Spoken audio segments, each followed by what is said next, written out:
अंतामंगरोल विधानसभा चुनाव का प्रचार शुरू हो गया है। नरेश मीणा की ओर से पूर्व मंत्री राजेंद्र गुढ़ा मैदान में हैं और चुनाव सभा करवा रहे हैं। नरेश मीणा को जीता देना आपके काम में करवाऊंगा। नरेश मीणा चुनाव जीतेगा, इसकी गारंटी मैं देता हूं। और कांग्रेस ही भाजपा है, भाजपा ही कांग्रेस। भया मेरे साथ मंत्री रहे हैं, मैं अच्छी तरह जानता हूं।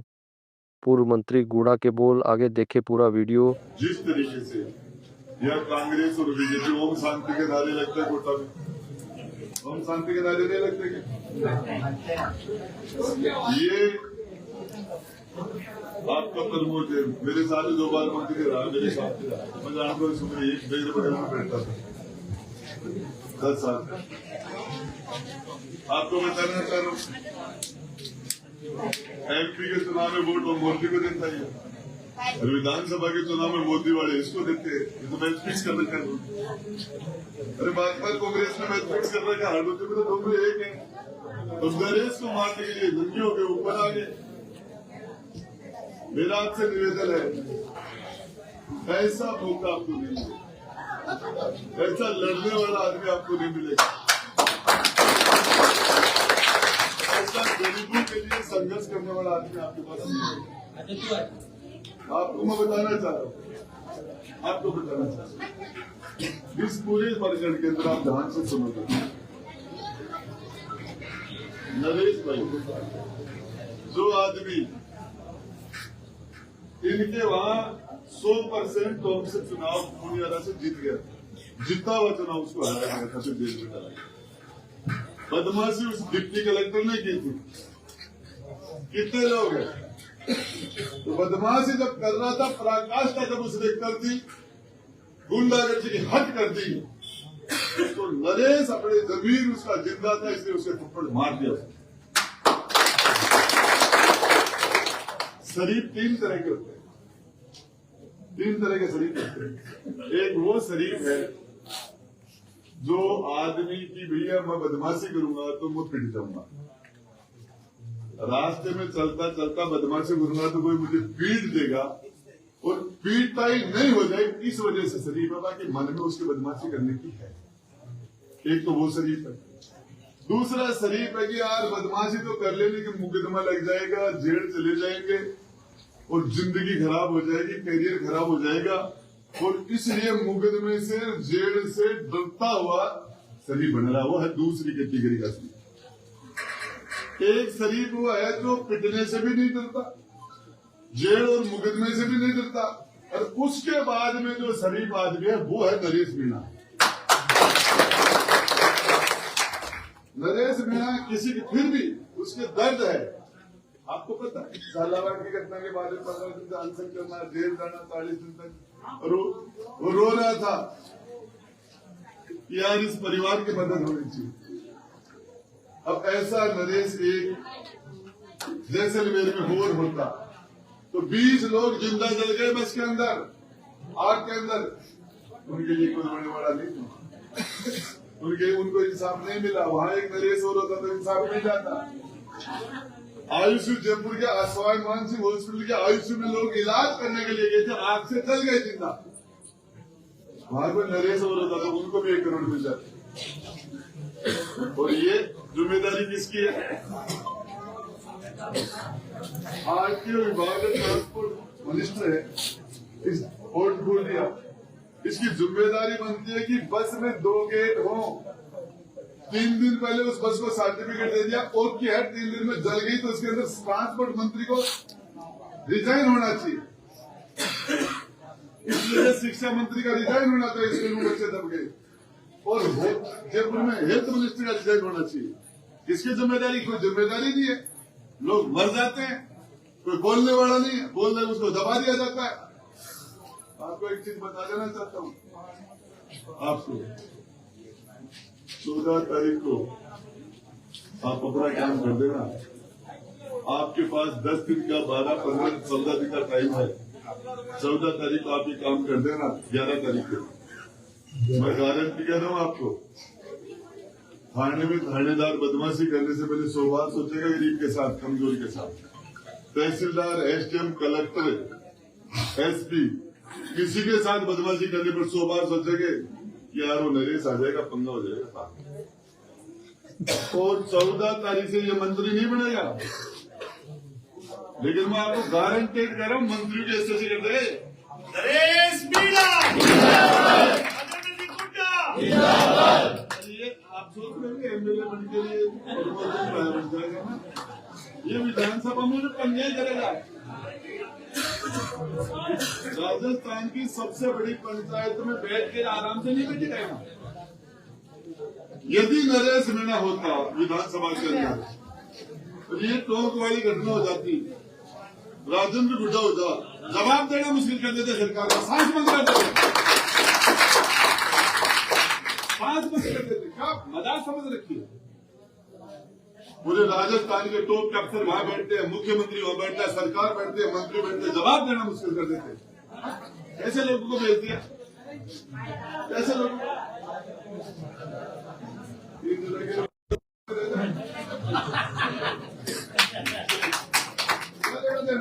किस तरह की नेता पैदा कर रहा हूं? ये बदलाव का काम है। आप और हम, आप सारे के सारे लोग जेल जाने का, लड़ाई लड़ने का, संघर्ष करने का, अनशन करने का, पैदल चलने का, ये सारे काम आप नहीं कर सकते। तो ये बटन दबा के ऐसे काम करने वाले आदमी को आप सपोर्ट कर सकते हो।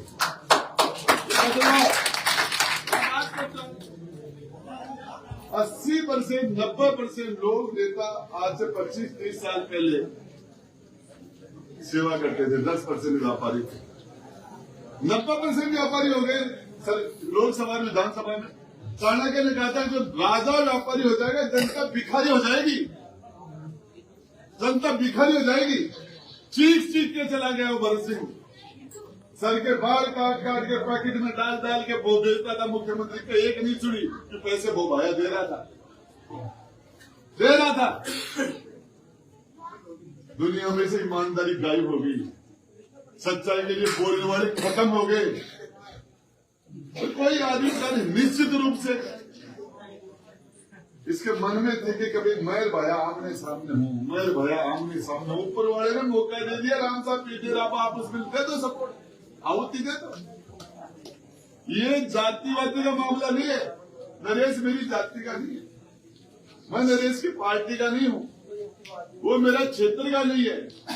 मुझे ये लग रहा है कि कम से कम 2-2, 4-4 जगहों में एक लड़ने वाले आदमी पैदा हो जाए तो लोग जीते, लोगों को इंसाफ मिलने लग जाए। एक डिवीजन में, एक कमिश्नरेट के अंदर, एक डिवीजन के अंदर एक भी आदमी लड़ने वाला पैदा हो जाए, बोलने वाला, संघर्ष करने वाला पैदा हो जाए तो गरीब जनता जी ले, गरीबों के साथ कोई कहीं जाके इंसाफ हो जाए। सिर्फ किस तरह की राजनीति पैदा करती, किस तरह की हम सिद्धांत। आपको पता है एक बिजली के करंट से गधा मर गया था, बिजली के। मैंने उस गधे को ले जाके कलेक्टर के सामने बैठे के गधे के मालिक को 60,000 रुपए दिला दिए थे।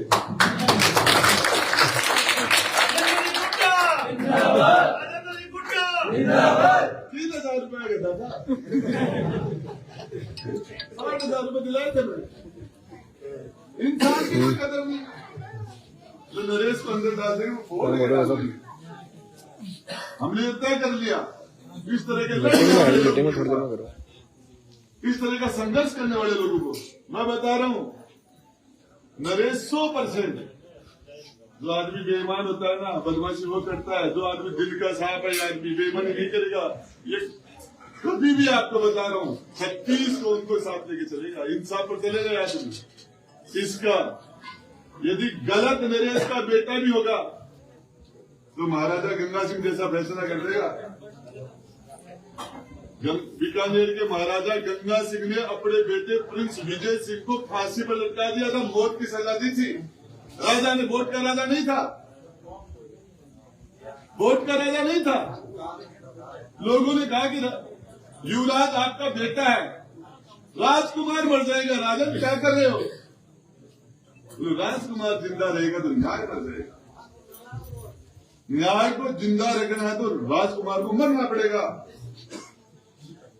और वही बीकानेर के महाराजा गंगा सिंह दूसरे दिन उस बेटे के नाम से हॉस्पिटल की नींव रख रहे थे, जो आज कैंसर के लिए पीबीएम हॉस्पिटल है बीकानेर का, जो पंजाब हरियाणा में जो कैंसर आधा राजस्थान कैंसर का इलाज वहां कराने के लिए जाता है, उस हॉस्पिटल की नींव रखी थी महाराजा गंगा सिंह ने। तो राजा के आंखों से आंसू आ गए।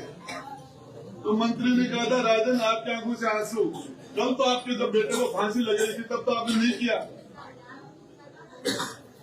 तो कल मैं राजा था, आज मैं बाप। बोर्ड के लोग नहीं थे वो, लेकिन इंसाफ करते थे। हमारे बोर्ड से चुने हुए लोग एमपी, एमएलए, मंत्री और लोकसभा अध्यक्ष पता नहीं क्या क्या मुख्यमंत्री बन जाते, हमारे लोगों की ऐसी करते हैं। किस तरह का राज हमने बना दिया। स्वाभिमान सिंह हॉस्पिटल किसने, कौन सा मुख्यमंत्री ने बनाया था? वोट के राजा ने बनाया था क्या? वोट के लिए नहीं, हमारी जनता का इलाज होना चाहिए, हमारी जनता सुखी रहनी चाहिए। अच्छे काम करने वालों की पूजा हो रही है। 33 साल के राम साहब पीठ धरती के अंदर चले गए थे जिंदा। 33 साल की उम्र क्या होती है? लेकिन आज हम पूजा करते हैं उनके अच्छे कामों की। वो भी जातिवाद करता है, ये भी राजपूतवाद करते हैं, बनागिरी करते हैं, कुंड मुक्ति लगा तो उठाएगी। इन्होंने तो गरीबों को, दलितों को जो चमत्कार दिखाया, गले से लगा, समाज का परिवर्तन किया, इसलिए पूजा हो रही है। इसमें जातियां लागू नहीं होती। कोई भी बढ़िया काम करे उसका सम्मान होना चाहिए, जाति से क्या लेना चाहिए। ऊपर वाले ने मुझे राजपूत के घर में जन्म दे दिया, जिसको मीणा के घर में जन्म दे दिया, इसमें क्या लेना देना? मेरे हाथ में होता है, किसी का हाथ में होता है। तूने तो सोनिया गांधी हरा जन्म दे, तो प्रधानमंत्री बन लो, हाथ में है क्या? ये हाथ में है क्या? ये तो ऊपर वाले का, आदमी का तो कर्म देखना चाहिए। कर्म क्या है? मेरा आप सारे लोगों से मेरी गुजारिश है, ये 5 साल का चुनाव नहीं है। आपने कितने वोट डालते हो? आप सरपंच का वोट डालते हो, पंच का वोट डालते हो, एमएलए का डालते हो, एमपी का डालते हो, प्रधान और प्रमुख 6 को बनाते हो तुम। 5 साल में 6 लोगों को। आपने 80 साल में पता नहीं पुरुषों से लेके आपने कितने वोट डाल दिए होंगे? कितने? 2.5 साल का वोट है, इसे परिवर्तन हो जाएगा। मैं कह के जा रहा हूँ, राम साहब बीच की धरती पे खड़ा हो जा रहा हूँ यहाँ इसके सामने। सांप यूं चलता ही हूँ, कैसे चलता ही हूँ, लेकिन दिल में सीधा जाता है। ये मेरे लिए, ये मेरा इष्ट है। आज जितना भी मैं झूठ नहीं बोलता।